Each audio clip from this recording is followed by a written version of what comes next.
So this video is for you guys who may have just failed a standards check. So first of all, commiserations. Second of all, chin up and let's get you through some of the questions that you have.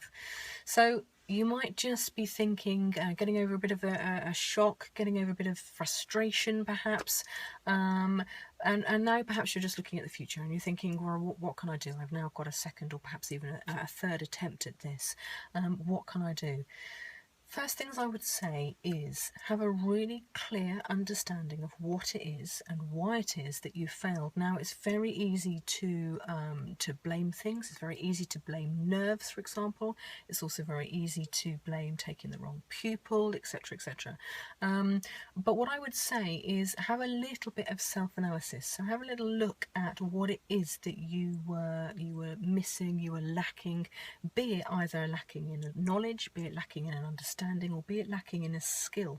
And those three things are really different. So ask yourself what it was that the SE was trying to tell you in the debrief. Now, I've sat in on numerous standards checks now, and although I have never disagreed with the overall mark, I've always agreed with the overall outcome. I've quite often disagreed with the feedback. Now, quite often this is because SEs are not trainers. They're not there to tell you how you should have done something. So they're there to judge you against your criteria. They're there to tell you where it is that you went wrong and to offer suggestions of areas to improve on. They're not there to tell you what they wanted to see or how they wanted to see you do it. That is the work of a trainer. Now, you can self-train. There's no reason why you can't do that. Or, of course, you can get somebody along to give you a second opinion in the back of the car and some feedback from that point of view.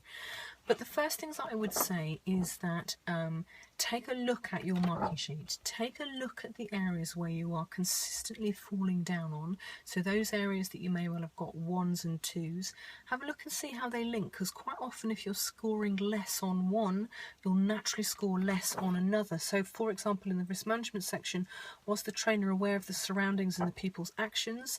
You can see that that very clearly links into was any verbal or physical intervention by the trainer timely and appropriate. If you weren't seeing things, if you weren't seeing faults, or if you weren't aware of something going on outside, how could you possibly have timed your intervention correctly? So you can see that there'll be boxes that will link into that. Now, take your top, your top, or should I say your bottom boxes, if you like. Download a copy of the ADI-1, so Google DVSA ADI-1. This is the examiner's guidelines to ADI checks, including the standards checks. The last section there is the standards check. Print off that last section. It's a 143-page document. You don't need them all. Just go straight to the standards check section.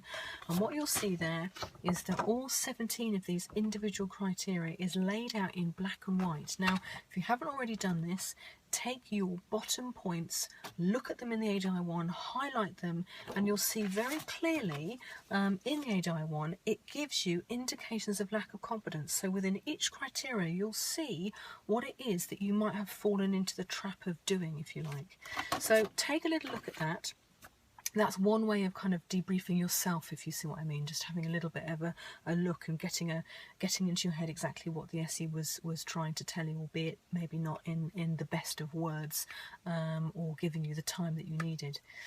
Second thing you can do is send your SE1, your marking sheet, to a trainer. Now, I receive marking sheets on a daily basis from people who send them in to say, can you please interpret this for me? What did it really mean?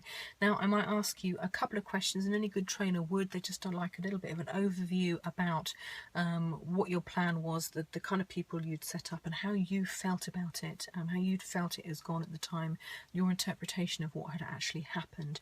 So any good trainer will ask you a few questions like that, and it doesn't take me long, along with those answers, to have a look at your marking sheet and kind of wrap it up for you, sum it up. And that's basically just on the experiences that I've had of sitting in on numerous standards checks now, where I'm able to get an idea about what those individual boxes mean, the traps that driving instructors are falling into, and how an SE is giving feedback that I can then kind of make make it a little bit more instructor friendly, if you like, and I'm more than happy to do that for you if that's what you're wanting. And you'll find all the contact details at the end of this video.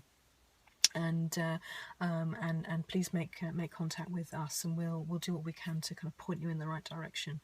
Now, once you have a clear understanding about what's gone on, the choice is yours as to whether you do take some training or not.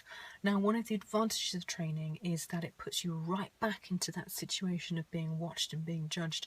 And quite often, particularly if you're an ADI who's sitting here saying that perhaps it was nerves that got the better of you, one of the benefits from training is to get you feeling what it feels like to have somebody in the back of the car, and then being able to come up with coping strategies for that. So the more and more you're doing that, the more and more familiar you're going to get with what happens to your brain at the point that somebody gets into the back of your car. So don't look at training being just to look at your skills or the things that you're finding a little bit more challenging. Look at it as training for that that physical, psychological effect that having somebody in the back has.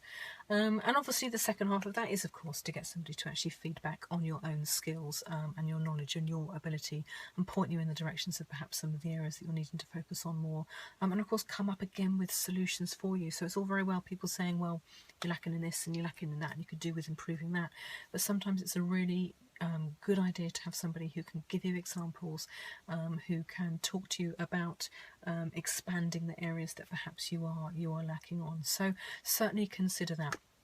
You will, of course, find loads more videos, loads more examples, lots more detail, and of course some real-life in-car footage of some of these points being put into place on the website. So you're welcome to go and have a little look. And while you're watching and listening to those, have a pen and paper in your hand, have your own marking sheet in your hand, and just begin to kind of reflect in a positive way, in a future kind of thinking way, about where it is that you went wrong and how you can put those things right. So don't despair, and obviously any questions that you have, you know that you can get hold of me via the details at the end, and we'll see whether we can kind of point you in the right direction and get you on track and give you a bit of a plan for your next attempt.